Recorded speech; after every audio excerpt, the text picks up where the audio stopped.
La Bible en un an, le 25 mars, le livre de Deutéronome, chapitre 4, versets 1 à 43, le livre des psaumes, chapitre 68, versets 1 à 19, le livre des proverbes, chapitre 11, versets 11 et 12, l'épître aux Hébreux, chapitre 3, verset 7 au chapitre 4, verset 13.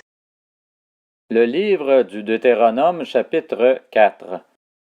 Maintenant, Israël, écoute les prescriptions et les règles que je vous enseigne.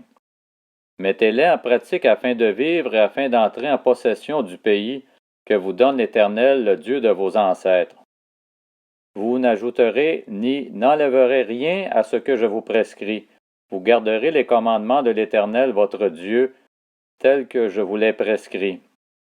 Vos yeux ont vu ce que l'Éternel a fait au dieu Baal-Péor. L'Éternel, ton Dieu, a détruit du milieu de toi tous ceux qui avaient suivi Baal-Péor.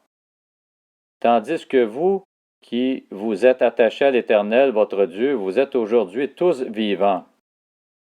Voici, je vous ai enseigné des prescriptions et des règles comme l'Éternel, mon Dieu, me l'a ordonné, afin que vous les mettiez en pratique dans le pays dont vous allez prendre possession. Vous les respecterez et vous les mettrez en pratique, car ce sera là votre sagesse et votre intelligence aux yeux des autres peuples. Lorsqu'ils entendront parler de toutes ces prescriptions, ils diront, « Cette grande nation est un peuple vraiment sage et intelligent. » Quelle est en effet la grande nation qui est des dieux aussi proches que l'Éternel, notre Dieu, l'est de nous, toutes les fois que nous faisons appel à lui? Et quelle est la grande nation qui a des prescriptions et des règles aussi justes que toute cette loi que je vous présente aujourd'hui? Seulement, fais bien attention à toi. Veille attentivement sur toi-même tous les jours de ta vie, afin de ne pas oublier ce que tes yeux ont vu et de ne pas le laisser sortir de ton cœur. Enseigne-le à tes enfants et à tes petits-enfants. Souviens-toi du jour où tu t'es présenté devant l'Éternel ton Dieu à Horeb lorsque l'Éternel m'a dit, « Rassemble le peuple auprès de moi. Je veux leur faire entendre mes paroles afin qu'ils apprennent à me craindre tout le temps qu'ils vivront sur la terre et qu'ils les enseignent à leurs enfants. Vous vous êtes approchés et vous vous êtes tenus au pied de la montagne. La montagne était embrasée et les flammes s'élevaient jusqu'en plein ciel. Il y avait des ténèbres, des nuées, de l'obscurité. L'Éternel vous a parlé du milieu du feu. Vous avez entendu le son des paroles, mais vous n'avez pas vu de représentation. Vous avez seulement entendu une voix. Il a proclamé son alliance qu'il vous a ordonné de respecter les 10 commandements et il les a écrits sur 2 tables de pierre.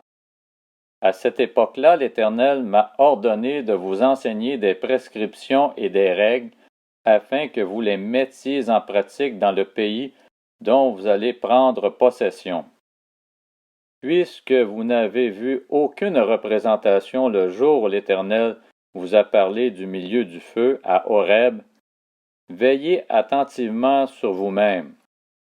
Ne vous corrompez pas et ne vous faites pas de sculpture sacrée de représentation d'une idole quelconque, que ce soit sous la forme d'un homme ou d'une femme, d'un animal qui vit sur la terre, d'un oiseau qui vole dans le ciel, d'une bête qui rampe sur le sol ou d'un poisson qui vit dans l'eau sous la terre. Veille sur toi-même, sinon en levant les yeux vers le ciel et en voyant le soleil, la lune et les étoiles, tous les corps célestes, tu te laisserais entraîner à te prosterner devant eux et à leur rendre un culte. Cela, c'est la part que l'Éternel ton Dieu a attribuée à tous les peuples qui vivent sous le ciel. Mais vous, l'Éternel vous a pris et vous a fait sortir de la fournaise de fer de l'Égypte, afin que vous soyez un peuple qui lui appartienne en propre, comme c'est le cas aujourd'hui. L'Éternel s'est irrité contre moi à cause de vous. Il a juré que je ne passerai pas le Jourdain et que je n'entrerai pas dans le bon pays que l'Éternel ton Dieu te donne en héritage. Je mourrai donc dans ce pays-ci, je ne passerai pas le Jourdain, tandis que vous le passerez et vous posséderez ce bon pays. Veillez bien à ne pas oublier l'alliance que l'Éternel votre Dieu a conclue avec vous, et à ne pas vous faire de sculptures sacrées, de représentation quelconque que l'Éternel ton Dieu t'ait défendu. En effet, l'Éternel ton Dieu est un feu dévorant, un Dieu jaloux. Lorsque tu auras des enfants et des petits-enfants, et que vous vivrez depuis longtemps dans ce pays, si vous vous corrompez, si vous faites des sculptures sacrées, des représentations de quoi que ce soit, si vous faites ce qui est mal aux yeux de l'Éternel votre Dieu pour l'hériter, j'en prends aujourd'hui à témoin contre vous le ciel et la terre, vous disparaîtrez bien vite du pays, dont vous allez prendre possession de l'autre côté du Jourdain. Vous n'y vivrez pas longtemps, car vous serez détruits. L'Éternel vous dispersera parmi les peuples, et vous ne resterez qu'en petit nombre au milieu des nations où il vous conduira. Vous y servirez des dieux fabriqués par la main de l'homme, du bois et de la pierre, qui ne peuvent ni voir, ni entendre, ni manger, ni sentir.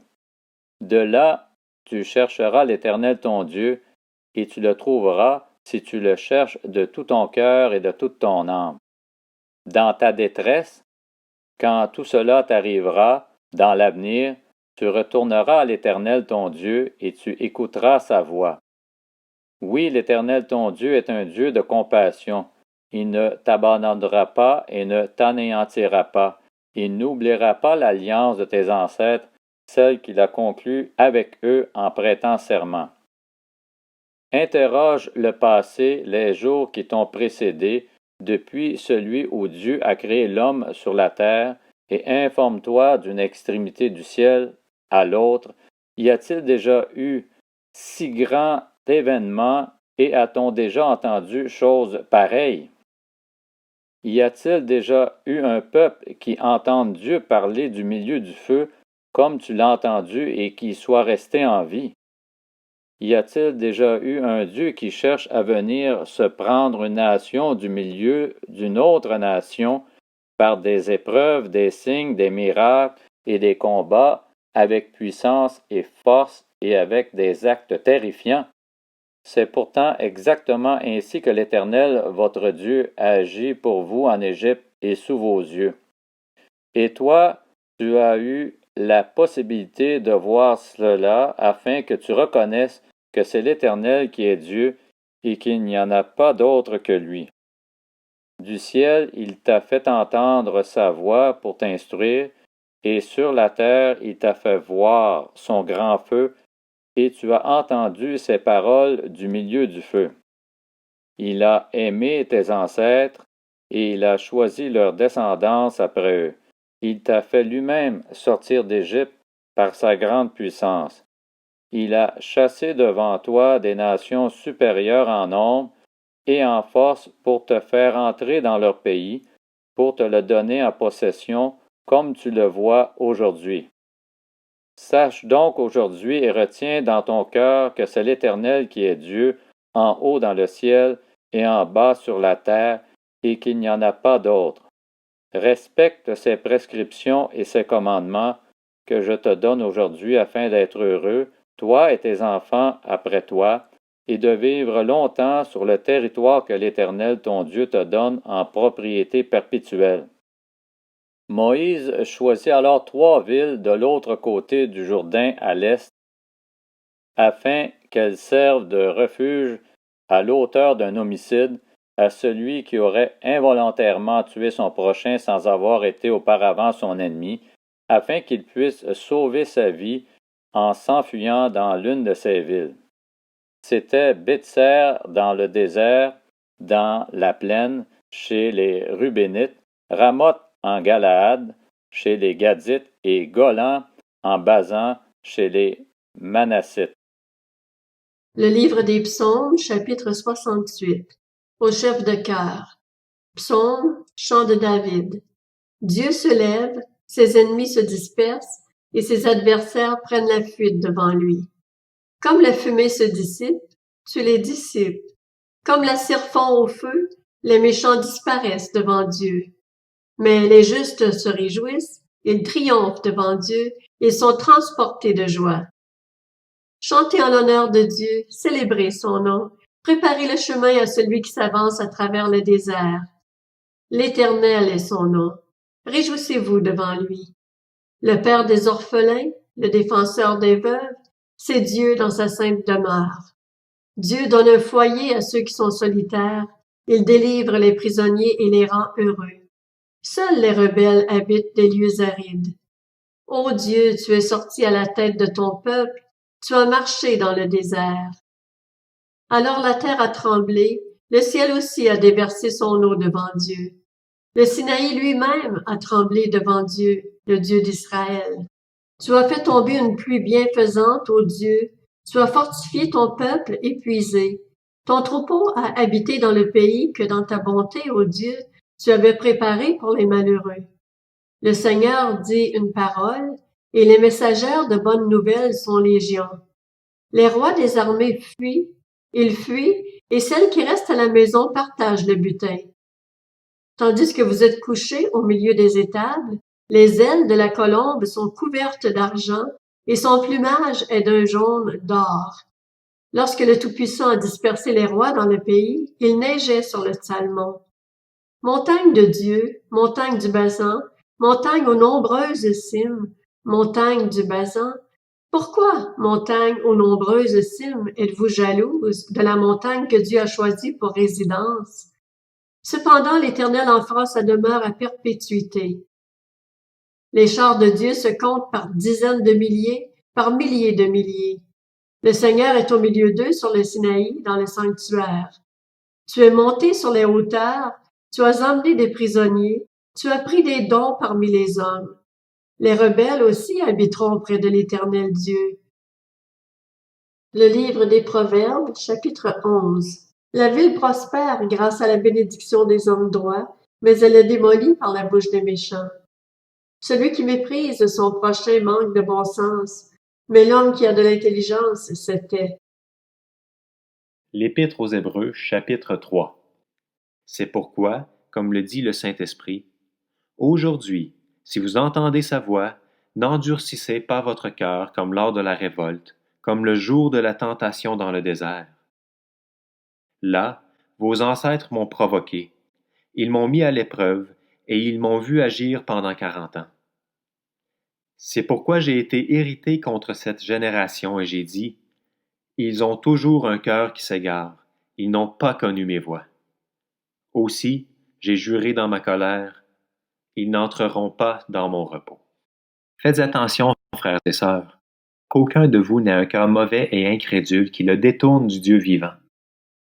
Au contraire, encouragez-vous les uns les autres chaque jour, aussi longtemps qu'on peut dire aujourd'hui, afin qu'aucun de vous ne s'endurcisse, trompé par le péché. En effet, nous sommes devenus les compagnons de Christ, pourvu que nous retenions fermement jusqu'à la fin notre position première, aussi longtemps qu'il est dit, « Aujourd'hui, si vous entendez sa voix, n'endurcissez pas votre cœur comme lors de la révolte. » Qui s'est en effet révolté après avoir entendu? N'est-ce pas tous ceux qui étaient sortis d'Égypte sous la conduite de Moïse? Contre qui Dieu a-t-il été irrité pendant 40 ans? N'est-ce pas contre ceux qui avaient péché et dont les cadavres sont tombés dans le désert? Et à qui a-t-il juré qu'ils n'entreraient pas dans son repos, sinon à ceux qui avaient désobéi? Ainsi nous voyons qu'ils n'ont pas pu y entrer à cause de leur incrédulité.